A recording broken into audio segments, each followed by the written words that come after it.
Ya,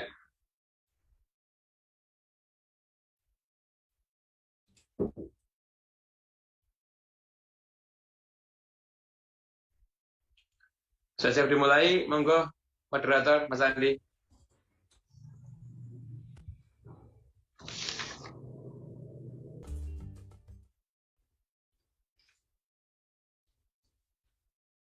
Bismillahirrahmanirrahim. Alhamdulillahirabbil alamin.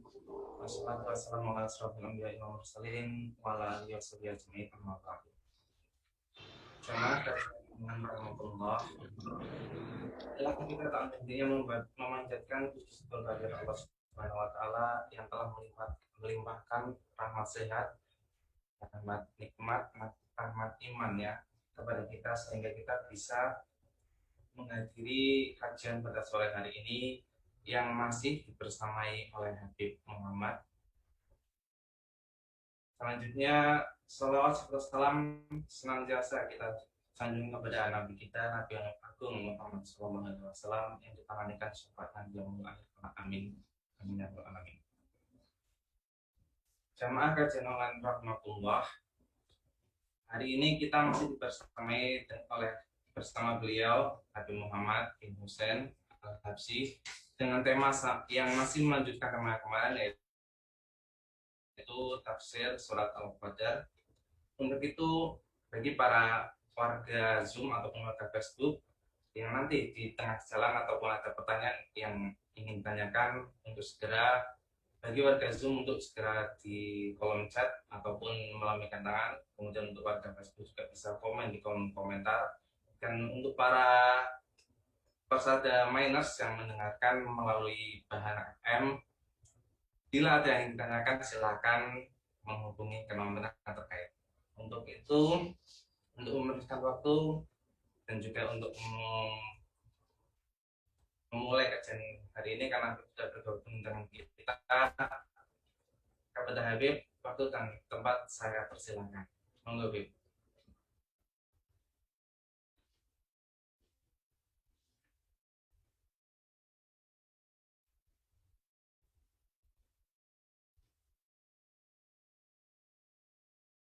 Maaf Habib, mic-nya belum dinyalakan Habib.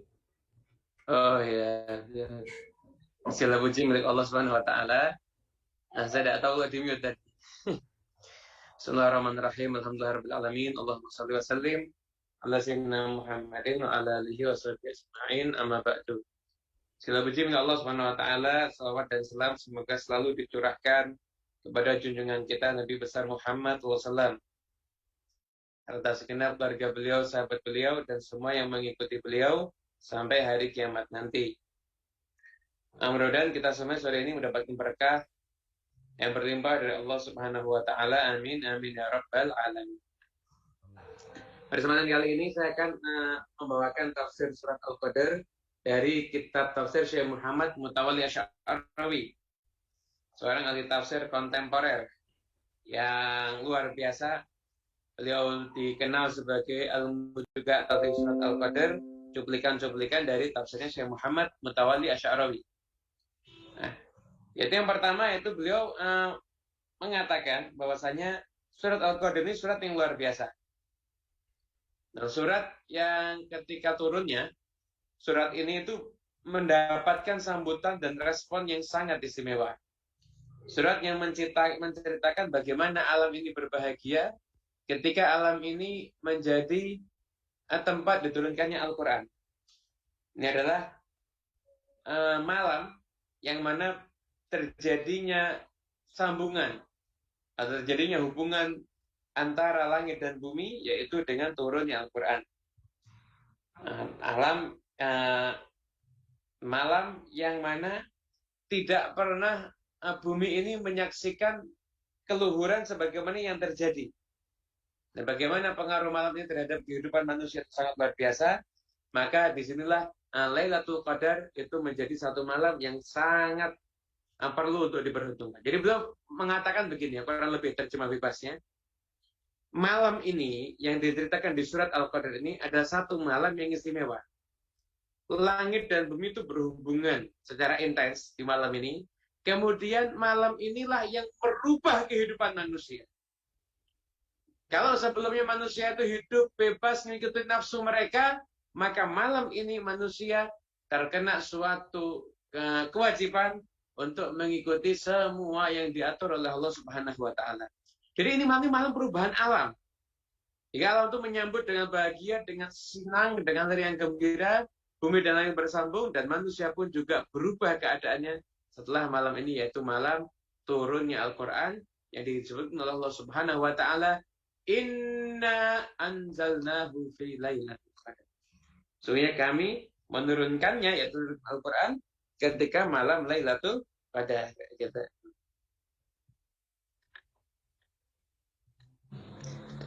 Itu ya.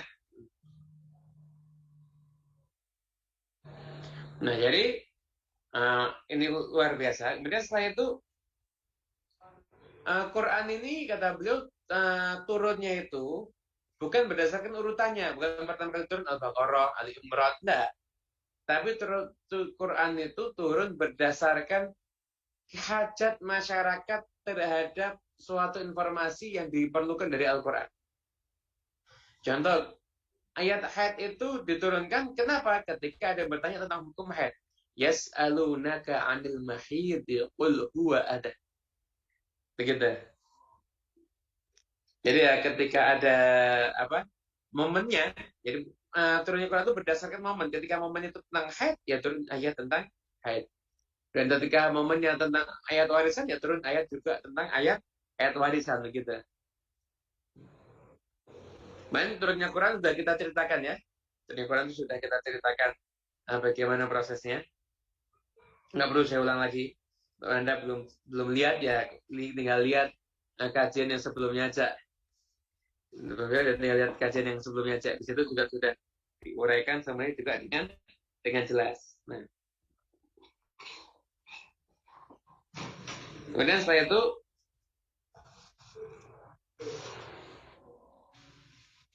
ayat ini diawali dengan bukan ini anzaltuhu fi lailatul qadar.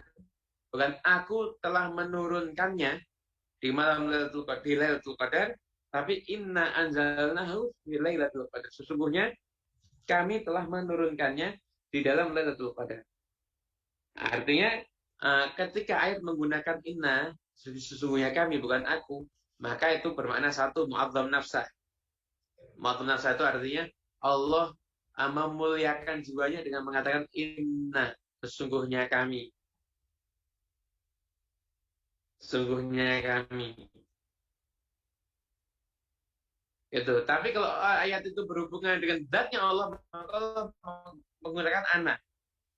Seperti tentang zat Allah, innani anallah. Inna sesungguhnya aku adalah Allah. Itu dan Allah tentang Quran dan lain sebagainya. Allah juga melibatkan yang lainnya seperti malaikat Jibril, maka Allah sering menyebutkan dengan kata inna. Gitu.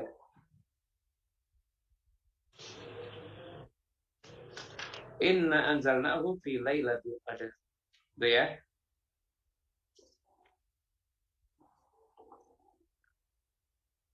Kemudian setelah itu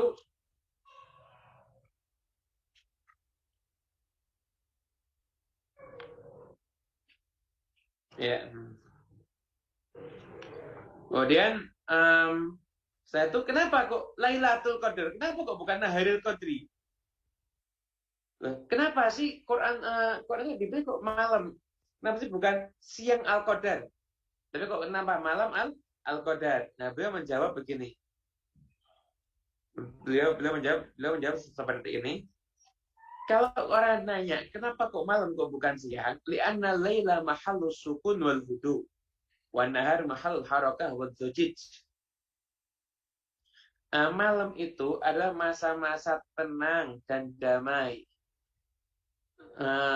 Hening begitu. Malam itu masa tenang dan hening. Tapi kalau malam itu waktunya orang aktivitas, waktunya orang itu riuh begitu. Riuh. Dan juga Allah juga menyatakan inna nasyi'atal laili hiya asyaddu wat'an wa aqwamu qila. Malam itu menjadikan ya tempatnya itu tempat yang nyantai, tempat yang tenang, kurang lebih seperti itu maknanya. Sehingga oleh karena itu malam itu menjadi satu bila Allah Subhanahu wa taala. Kenapa? Karena proses peristiwa yang penting ini diturunkan ada di malam hari. Begitu. Itu hikmahnya kenapa kok di malam hari. Nah, makanya ibadah di malam hari dengan di siang hari tentunya berbeda. Tentunya berbeda. Tentunya berbeda. Malam hari itu porsi ibadah itu lebih punya nilai yang luar biasa. Kenapa? Karena lebih hening begitu. Nah, sekarang saya nanya nih, itu kok ngisi Zoom itu nggak seneng cuma satu arah, saya itu seneng dua arah. Teman-teman semuanya yang mengikuti di kajian Zoom ini, karena ada beberapa teman-teman ya. Juga yang lewat Facebook, yang menyimak. Sekarang saya mau nanya, menurut Anda ibadah apa yang paling cocok dilaksanakan di malam hari? Jawab ya. Jadi ya coba, menurut Anda ibadah apa yang paling cocok dilaksanakan di malam hari? Gitu. Di tengah keheningan malam. Kira-kira ibadahnya apa itu? Sholat tahajud, Ustaz. Sholat tahajud. Oke, ada yang punya jawaban lain? Berzikir, Ustaz. Berzikir. Bagus. Ada yang lain?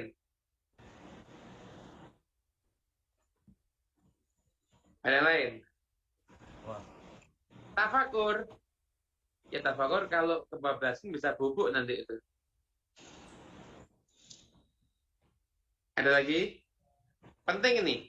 Yang masih terlewat ini penting. Musahabah diri. Muhasabah dong. Oh iya, musahabah. Muhasabah. Ya, Habib. Muhasabah diri. Ya. Jadi saya ungkapkan ya. Jadi begini.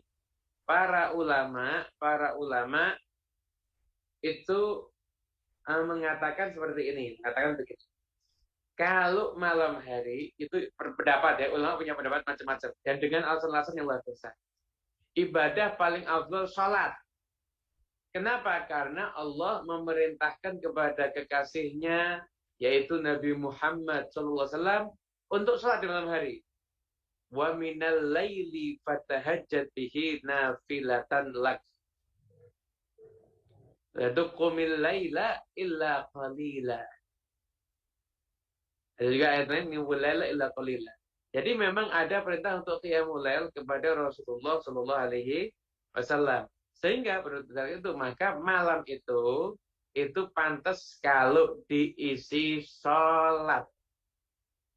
Jadi sholat itu atau diisi sholat ini berarti mereka. Jadi ada sekelompok yang mengatakan saya mau memperbanyak sholat di malam hari. Tentunya kalau kita laksanakan sholat witir ya, laksanakan sholat witir. Nah, saya perlu menyampaikan juga tahajud itu sebenarnya hanya istilah aja, Mas. Tahajud itu istilah untuk sholat yang kita lakukan setelah kita bangun daripada tidur. Itu namanya tahajud. Jadi kalau Anda sholat isya, kemudian Anda tidur, setelah itu Anda bangun, Anda laksanakan ba'diyah isya, maka otomatis ba'diyah isya Anda itu namanya tahajud.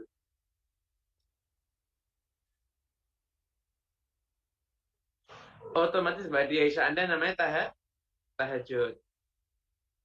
Betul ya? Paham ya? Jadi ketika Anda malam, Anda sholat isya, Anda tidur, itu Anda udah nggak wajib bangun. Anda wajibnya bangun kan subuh, tapi Anda mesti bangun malam untuk sholat. Maka itu namanya tahajud. Jadi apapun bentuk yang Anda laksanakan witir, yang Anda laksanakan ba'diyah isya, apapun bentuknya, itu namanya tahajud. Saya nanti tahajud boleh, Bapak? Silakan. Tapi rugi. Kenapa? Loh, Anda niat witir aja udah dapat tahajudnya, kok dapat dua-dua kok. Ngapain niatnya cuma tahajud aja? Gitu ya. Itu mungkin. Kemudian setelah itu, ulama yang kedua mengatakan begini. Waktu malam itu sebenarnya paling istimewa istighfar. Nah, karena ada ayat wal mustaghfirin fil ashar. Orang sering nanya, Habib, istighfar sama sholawat bagus mana? Saya katakan, bagus semuanya. Yang namanya zikir itu kan selera. Jadi connect-nya hati. Jadi ada orang connect-nya hati dengan sholawat. Bagus. Ada orang connect-nya hati dengan istighfar. Cakep, silakan. Ada orang connect-nya hati dengan apa misalkan? Dengan tahlil la ilaha illallah. Oke. Connect-nya hati dengan tahmid. Alhamdulillah. Oke. Nggak apa-apa. Bagus semuanya itu. Tapi kalau ditanya mana lebih bagus istighfar atau selawat, semuanya bagus.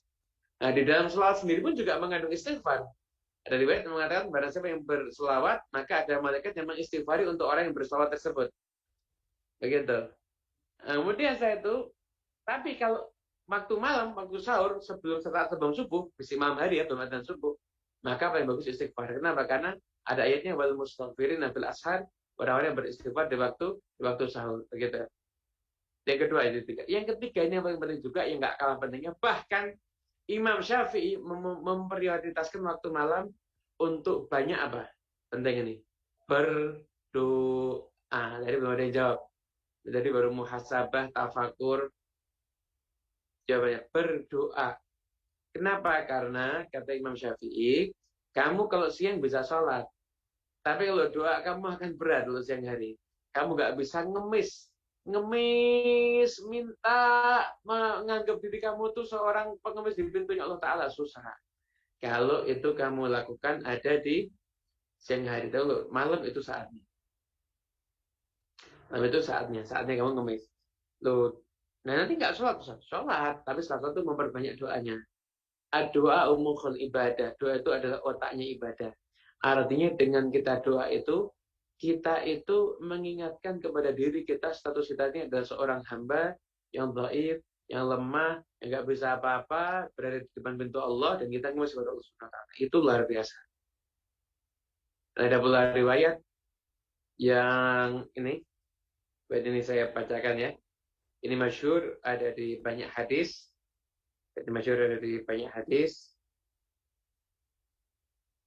Yaitu surga Allah Subhanahu wa Ta'ala itu turun. Turunnya Allah nggak boleh dibayangkan kayak turunnya makhluk ya. Kita sama-sama tahu. Kalian sama-sama tahu ya. Allah itu berbeda dengan makhluknya. Allah itu Tuhan itu pasti berbeda dengan makhluknya. Itu. Ini. Hadisnya ada. Yanzilu Rabbuna tabaraka wa ta'ala kulla lailatin ila sama'id dunya. Turun Tuhan kamu, Allah Ta'ala, setiap malam ke langit dunia. Ketika sudah selesai sepertiga malam yang akhir. Maka kemudian Tuhanmu mengatakan, man yakuni fastujibala. Barang siapa yang berdoa kepadaku, maka aku akan dijabah doanya. Man yas'aluni fa'u'tiyah. Yang minta kepadaku maka aku akan beri permintaannya. Man yastaghfiruni fa'aghfirullah. Bila saya beristighfar maka akan aku ampuni dosanya. Jadi bukan Allah turun ya. Jadi nggak boleh bayangkan Allah itu sama kayak makhluk, nggak boleh. Jadi bayangkan Allah di otak kita aja itu nggak boleh. Pokoknya Allah itu nggak bisa terjangkau dengan akal kita. Allah itu Tuhan. Akal kita ini ciptaan nggak mungkin bisa menjangkau penciptanya. Kita cuma bisa mengenal Allah dari sifat-sifat Allah, sifat wajib 20 dan juga hafal Allah dari Asmaul Husna, di antaranya begitu ya. Selanjutnya lagi, jadi ketetapan Allah itu turun, rahmatullah itu turun ke langit dunia setiap sepertiga malam akhir. Berarti jam 12:30 ke bawah kurang lebih. Kemudian Allah nanya, siapa yang mau minta? Akan aku kasih.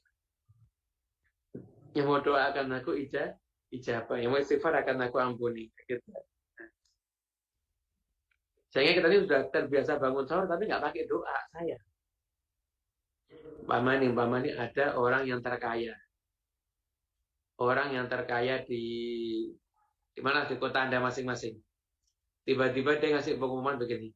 Jam 3 pagi yang datang ke rumah saya minta apapun akan saya kasih. Kira-kira ada yang melewatkan nggak? Minta rumah, saya kasih. Minta mobil, saya kasih. Minta apa? Saya kasih semuanya. Minta sehat, saya kasih. Saya akan siapkan dokter, macam-macam. Kira-kira ada yang melewatkan nggak itu? Nggak ada ya, semuanya pasti akan jatuh berbondong-bondong ya. Begitu juga Allah Subhanahu wa taala sepertiga malam akhir itu menawarkan kepada kita siapa yang meminta, siapa yang mau berdoa, siapa yang mau munajat, siapa yang mau mendekat kepada Allah. Nah, itu semuanya ditunggu oleh Allah Subhanahu wa taala. Nah, ini masih kembali ke Lailatul Qadri, kenapa di malam hari, kenapa kok bukan di siang hari gitu. Baik, di sini teman-teman semuanya jelas ya? Jelas ya? Insya Allah baik. Jelas ya, oke. Kemudian setelah itu inna anzalnahu fi lailatul qadar, lailatul qadri khairun min alfi syahr. Wa ma adraka ma lailatul qadar? Apakah tidakkah kamu mengetahui bagaimana lailatul qadar itu? Nah, di sini disebutkan apa sejauh apa sih pengetahuanmu tentang lailatul qadar? Jadi ketika Allah nantang gitu, tahu apa? Begitu loh. Tentang lailatul qadar itu berarti maknanya sesungguhnya informasi tentang Lailatul Qadar apapun juga itu ternyata Allah masih menyimpan rahasia yang luar biasa. Rahasia yang luar biasa yang terkandung pada Lailatul Qadar. Yang terkandung pada Lailatul Qadar, gitu ya.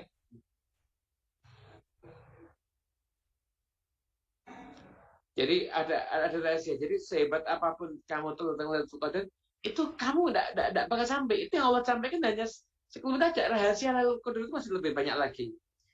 Lailatul Qadri khairun min alfi syahr. Malam Al-Qadar, Lailatul Qadar itu lebih baik. Bukan sama ya. Bukan malam seperti 1000 bulan. Tidak, malam yang lebih baik dari 1000 bulan. Malam yang lebih baik daripada 1000 bulan. Qadri khairun min alfi syahr.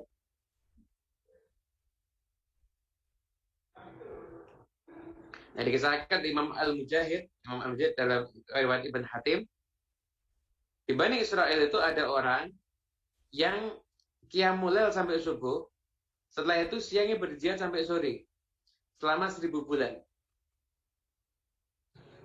Hizkail dan Yusha bin Nun. Maka kagum sahabat Rasulullah SAW terhadap mereka semuanya. Setelah itu turunlah malaikat Jibril. Ini dari tafsir Abdul Mansur, Imam Asyuti. Turunlah malaikat Jibril mengatakan, ya Muhammad, kalau umatmu kagum terhadap ibadahnya mereka yang 80 tahun seperti itu, maka Allah telah menurunkan yang lebih baik daripada itu. Maka turunlah surah Allah Ta'ala, inna anzalnahu fi lailatul qadar. Maka ketika itu kata malaikat Jibril selesai sampai salamun hiya hatta matla'il fajar, malaikat Jibril ini lebih afdal dibandingkan sesuatu yang umatmu kagumi. Maka betapa bahagianya ketika itu Nabi Muhammad SAW beserta para sahabatnya. Insyaallah. Bayangkan yang lain itu ibadah 80 tahun, 1000 bulan, 30.000 malam. Umat Nabi Muhammad SAW Allah kasih keistimewaan satu malamnya mereka ada yang bernilai 30.000 malam. Luar biasa. Kan dikatakan pahala semua malam di malam itu seperti pahala 30.000 malam. Luar biasa itu.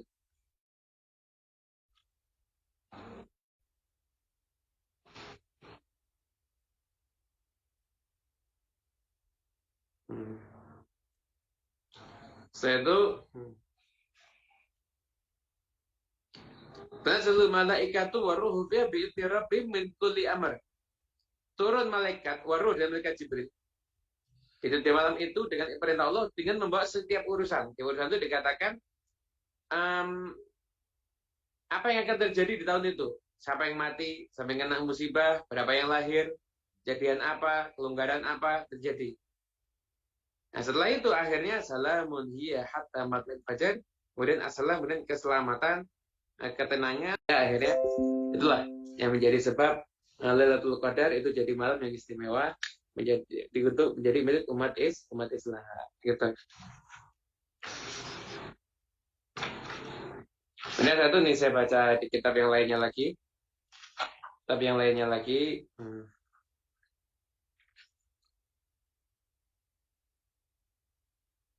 Sekarang ini kita akan ini ya, akan belajar nanti tanda-tandanya dan lain sebagainya ya.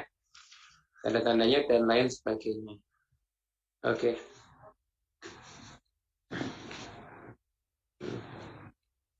Nabi SAW ini saya baca di kitab Ru'yatul Talibil Manhum, karya ulama besar Habib Salim Asy-Syatiri. Saya sebutkan, saya akan baca di sini. Lailatul Qadar itu lebih mulia daripada 1000 bulan. Maknanya Lailatul Qadar ada al-lailatu azimatul qadri, malam yang agung. Malam yang agung.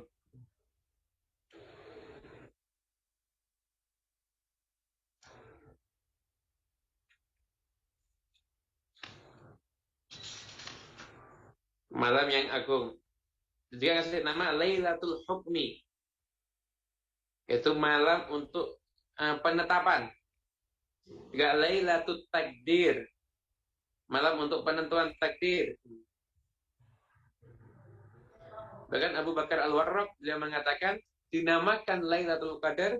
Kenapa? Karena orang yang nggak punya qadar, yang nggak punya nilai, malam itu berubah menjadi orang yang bernilai. Kalau dia bisa mengistimewakan malam Lailatul Qadar. Gitu.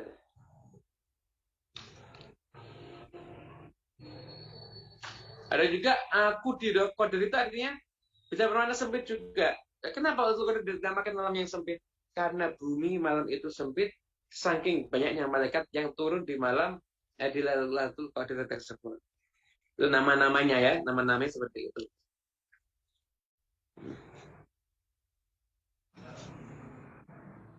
Ya. Tadi sebabnya ya. Sebabnya Lailatul Qadar itu turun, jadi juga jelas ya. Jadi karena ketika itu untuk menghibur umat Nabi Muhammad SAW, umat Nabi Muhammad SAW itu umurnya 60-70, yang bisa ngelewatin itu dikit. Sedangkan Bani Israel ibadahnya aja 1000 bulan, itu sampai 80 tahunan lebih itu. Akhirnya diberikan Lailatul Qadar untuk kekhususan untuk umat Nabi Muhammad, dilipat gandakan amal mereka, sekalipun umur mereka itu lebih pendek dibandingkan umat yang sebelumnya. Nah, awalnya Lailatul Qadar itu, awalnya Lailatul Qadar itu awal Lailatul Qadar itu ditentukan sama Allah. Malam ini. Kemudian setelah itu setelah itu Allah tidak ditentukan. Jadi Nabi Muhammad SAW itu pernah ketika itu beliau keluar mengasih tahu Lailatul Qadar itu kapan. Nah, ternyata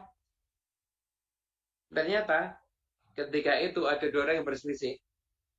Karena ada orang yang berselisih, tiba-tiba diangkat tentang kapan Lailatul Qadar itu ditentukan di berapa, diangkat. Dan setelah itu kata Nabi, ya saya ini sebenarnya datang ke sini untuk ngasih tahu kalian kapan Lailatul Qadar. Tapi karena fulan dan fulan itu ribut, suaranya keras, ya akhirnya diangkat dari Lailatul Qadar itu. Nah, tapi insya Allah yang terbaik buat kamu, carilah di malam 29, 27, dan 25. Ya juga riwayat yang mengatakan kamu cari fi asrul awakhir di 10 malam yang terakhir gitu.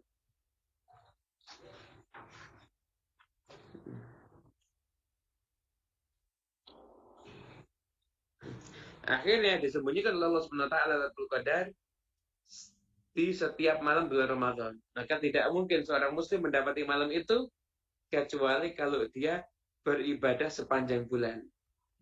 Tapi kalau dia itu dia nanti saya malam ini aja beribadah, ya susah. Jadi hikmahnya apa? Nah, kalau semakin banyak ibadahnya, maka berarti pahalanya juga akan semakin besar dari Allah Subhanahu wa Ta'ala.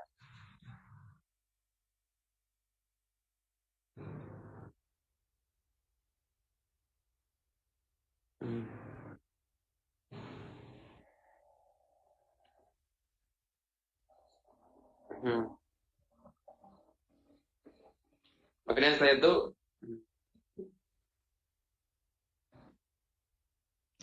Lailatul Qadar ini juga didapatkan untuk orang yang dia itu ibadah. Jadi sama kalau seandainya ada orang ibadah, jadi tiap malam tuh dia sholat taraweh. Jadi ya, malam 1 sampai akhir, insya Allah dia termasuk orang yang mendapatkan bagian daripada Lailatul Qadar gitu ya.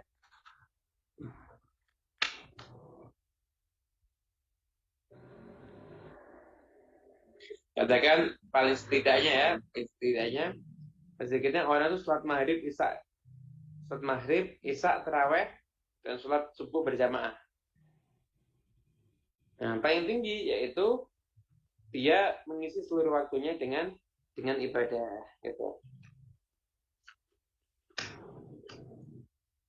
Nah, sebenarnya peluangnya kapan sih peluang terbesar Lailatul Qadar? Ya peluang terbesar ya di 10 malam terakhir. Malam terakhir ya di malam-malam kan yang utamanya 27, 25, 29. Belgi mengatakan enggak, malam 27. Malam 27 kan karena kata Lailatul Qadar itu disebut Qadar itu 3 kali. Inna fi Lailatul Qadar wa ma Lailatul Qadar Lailatul Qadri khairul alfi syahr. 3 kali ya Lailatul Qadar disebutkan. Lailatul Qadar itu total jumlahnya ada 9 huruf. 9 kali 3 27. Ibn Abbas juga ngitungnya begitu.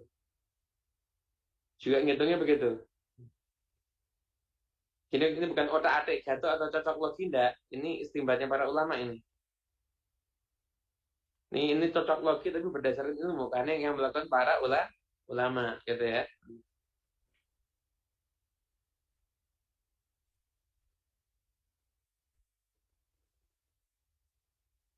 Pada satu juga ada mengatakan enggak, 27 kenapa? Salamun hiya hatta matla'il fajar ya kan?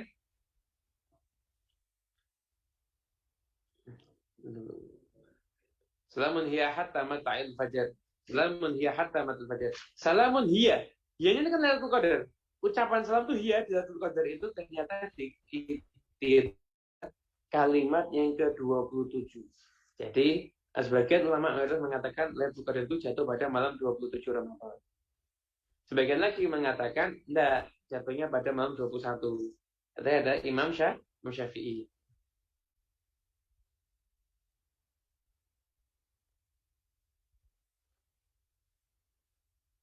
Antaranya Abu Sa'id Al-Khudri pernah mengatakan, saya pernah malam itu saya dikasih tahu, saya nampak Lailatul Qadar.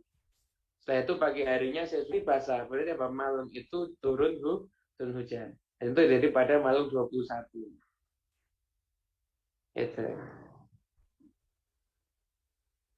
Itu ya tentang Lailatul Qadar ya. Sampai sini teman-teman bisa paham semuanya? Bisa dipahami semuanya? Insyaallah. Oke. Nah, setelah ini saya akan sampaikan tanda-tanda Lailatul Qadar menurut para ulama. Dan setelah itu kajian selesai ya. Dan kalau ada yang mau nanya, silahkan nanya. Tanda-tanda Lailatul Qadar.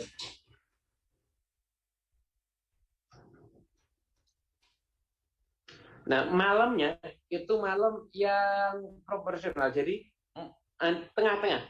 Nggak panas, juga nggak dingin. Ini rangkumannya besar ini. Di malam itu orang merasakan ketenangan jiwa, ketenangan batin, rohani yang luar biasa. Setelah itu malam itu bercahaya.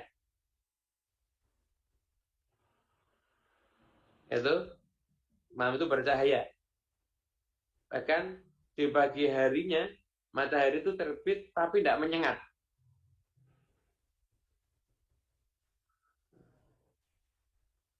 Terbit tapi nggak menyengat. Ada Ibn Hajar setelah nyebutin tanda-tandanya Lailatul Qadar, beliau mengatakan ini, aksaruha la tadharu illa ba'da dia.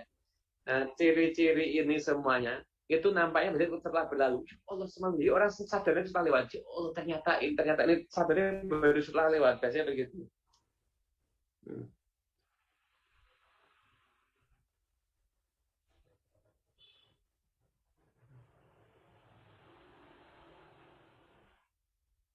Itu ya. Kemudian di malam Lailatul Qadar itu doa dijawab sama Allah. maka hendaknya memperbanyak doa di Lailatul Qadar nih. Juga doa lagi ternyata. Di Lailatul Qadar itu disuruh memperbanyak doa kayak gitu. Suruh memperbanyak doa. Di antaranya ya.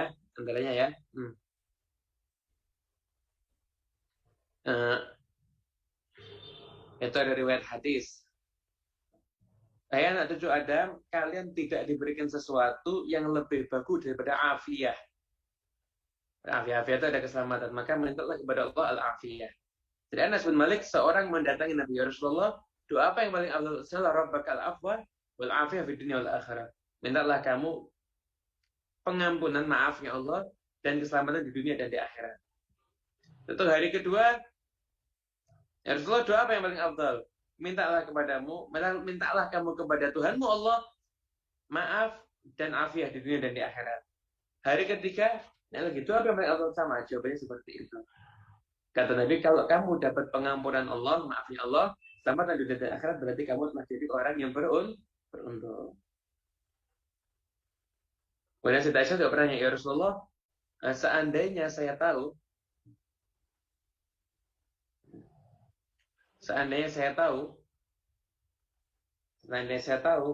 ini malam Lailatul Qadar, apa yang saya ucapkan? Kata Nabi, ucapkan Allahumma innaka afuwun tuhibbul afwa fa'fu anni. Ya Allah, engkau itu adalah zat yang pemaaf, suka memaafkan, maka maafkanlah aku. Jadi minta maaf doanya itu.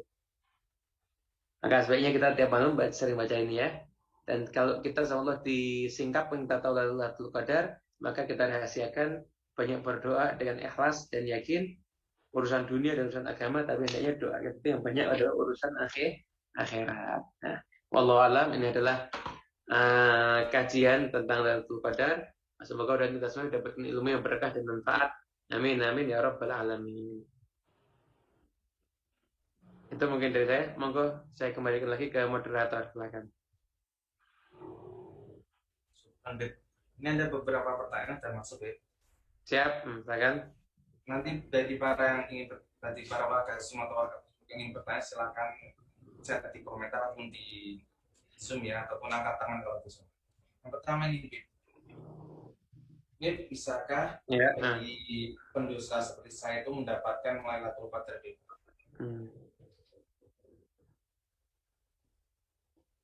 Gimana? Bisakah bagi pendosa seperti saya ini mendapatkan Lailatul Qadar? Bisa, sangat bisa. Anda jangan membatasi rahmat Allah dengan dosa Anda. Rahmat Allah itu jauh lebih besar daripada dosa Anda dan dosa siapapun juga. Jadi Anda jangan pernah karena dosa akhirnya takut minta sama Allah. Jangan pernah karena dosa Anda takut ibadah sama Allah. Jangan pernah karena dosa Anda takut ibadah sama Allah. Takut minta yang besar-besar sama Allah. Jangan pernah. Di antara riwayat, ketika Nabi Sulaiman meminta hal yang sangat istimewa. Minta apa? Kerajaan yang nggak layak, yang nggak bisa diberikan kepada orang setelah beliau. Itu mengucapkan apa? Rabbi firli wahabli mulkan la yanbaghi li ahadin min ba'di. Ya Allah, ampuni aku dan berikanlah kepadaku kerajaan yang tidak diberikan kepada orang setelah aku. Maknanya seperti itu. Ada di dalam tafsir sebagian dari mengatakan ketika itu kenapa kok ada Rabbi firlinya? Karena sebelumnya Nabi Sulaiman itu berbuat satu kesalahan ya. Jadi kalau tapi tidak dosa karena Nabi nggak usah berbuat dosa. Mungkin hal yang kurang pas sedikit begitu. Saya istighfar, minta ampun. Setelah minta ampun, minta yang besar sama Allah.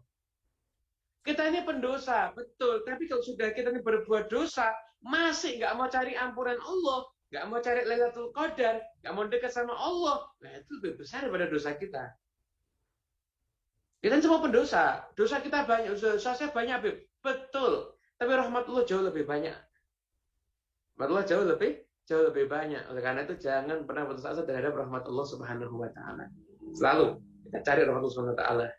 Nah, sekalipun kita pendosa, tapi kita bukan orang yang putus asa terhadap rahmat Allah Subhanahu Wa Taala. Begitu.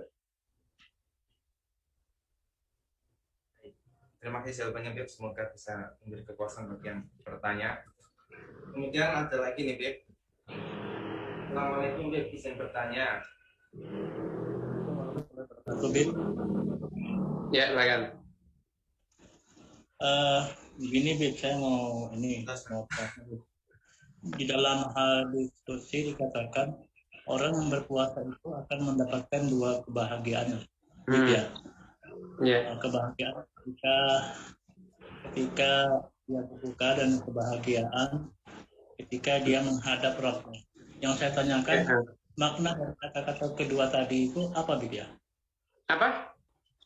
Makna daripada kebahagiaan ketika berbuka puasa dan kebahagiaan ketika dia menemui Rabbnya. Maknanya itu sendiri apa, Bidya? Makna dari hadis itu ya? Nah, iya. Oke. Ya, ada hadis Lis-shaimi farhatain. Jadi orang yang berpuasa itu mendapatkan dua kebahagiaan. Kebahagiaan saat berbuka dan kebahagiaan saat bertemu Tuhannya. Maknanya adalah orang puasa itu dia ketika buka bahagia. Kenapa? Karena sekarang ini dia diperbolehkan melakukan yang nggak boleh dia lakukan selama beberapa jam. 13 jam mungkin sebelumnya. Jadi dia berbahagia karena itu. Jadi dia farhan pertama karena itu. Karena dia berbuka makan. Orang lapar makan kan senang. Orang lapar haus bisa makan sama minum. Itu kan senang. Allah kasih kesenangan itu ada di dunia. Dan setelah itu yang kedua adalah orang itu bahagia ketika berjumpa dengan Allah. Karena dia puasa bagus, nanti ketika dia berjumpa dengan Allah, dia akan dimuliakan oleh Allah SWT karena puasanya. Orang puasa itu kan dia bisa membatalkan, dia bisa masuk kamar mandi, bisa minum air, bisa minum nggak ada yang tahu, bisa makan nggak ada yang tahu, bisa aja dia lakukan sama itu, tapi dia nggak melakukan itu semuanya. Kenapa? Takut kepada Allah. Mungkin orang nggak ada yang lihat, tapi dia yakin Allah SWT melihat semua perbuatannya. Karena takutnya dia kepada Allah, akhirnya dia nggak melakukan itu semuanya. Dan ketika dia berjumpa dengan Allah, dia sudah melawan hawa nafsunya demi melaksanakan aturan Allah, maka Allah akan membahagiakan dirinya ketika berjumpa dengan Allah Subhanahu wa taala. Kurang lebih seperti itu maknanya.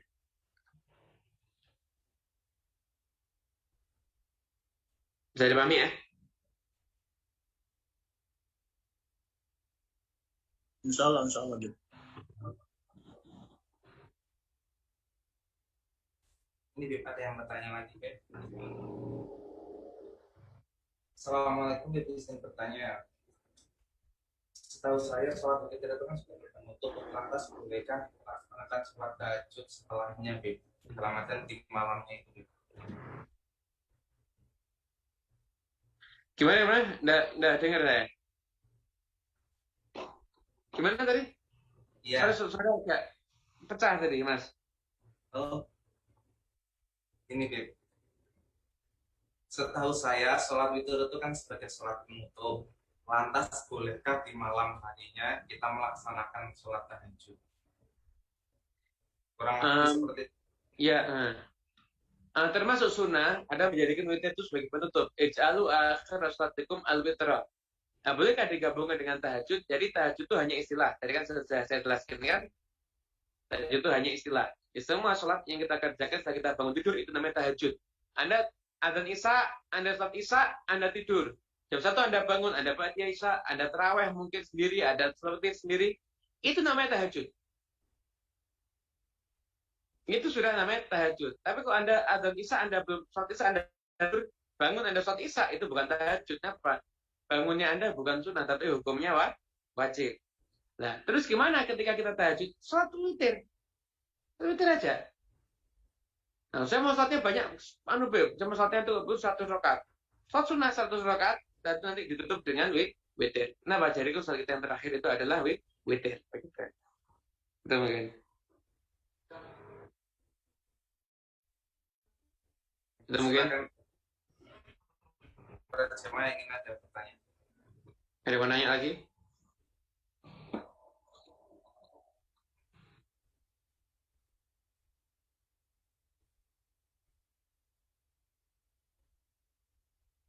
Kalaupun tidak ada, ini ada satu message. Siap. Oh.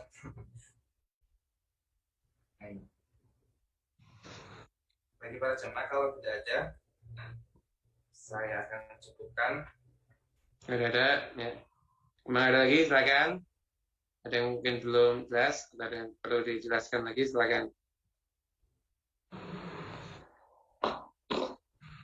Ya itu cukup ya. Tidak ada nanya lagi. Ada? Enggak, mungkin enggak ada, Beb. Mungkin closing statement, Beb. Oke. Semua jamaah dimanapun Anda berada, alhamdulillah kita bisa menyelesaikan kajian kita sore hari ini. Semoga kita semua insyaallah mendapatkan berkah yang berlimpah ruah insyaallah dunia akhirat. Amin amin ya rabbal alamin. Amin.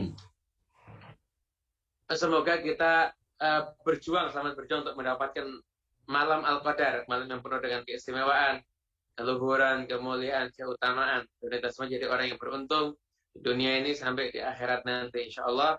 Amin amin ya rabbal alamin. Semoga teman-teman dari TKM Masjid Pama Al Barokah selalu diberikan Allah Subhanahu wa taala kemudahan dalam dakwahnya, mendapatkan kemudahan dalam dakwahnya, ridha Allah Subhanahu wa taala, mendapatkan cinta Nabi Muhammad SAW dan semua keluarganya, ya semuanya insyaallah mendapatkan kebaikan dari Allah Subhanahu wa taala, dilancarkan semua urusannya, sedang bekerja, harus berjuang mencari nafkah, Allah berikan rezeki yang halal dan berkah insyaallah. Dan semoga semuanya insyaallah kita semuanya jadi orang-orang yang bersaudara dengan Allah Subhanahu wa taala. Kita insyaallah bisa berjumpa lagi dalam keadaan yang lebih baik. Mungkin ini dari saya cukupkan sekian. Kalau ada kesalahan dari saya mohon maaf yang sebesar-besarnya. Wal afu minkum. Wassalamualaikum warahmatullahi wabarakatuh. Saya kembalikan lagi ke moderator. Waalaikumsalam warahmatullahi wabarakatuh. Nah, terima kasih, Beb, karena sudah membersamai kami selama 2 hari ini ya. Ya. Kalam, mohon maaf bila ada salah kata dari saya pribadi atau dalam penyampaian ataupun dalam membersamai acara kalian. Insyaallah nggak ada salahnya. Insyaallah. Saya mohon maaf sebenarnya. Akhirul kalam. Assalamualaikum warahmatullahi wabarakatuh. Assalamualaikum warahmatullahi wabarakatuh.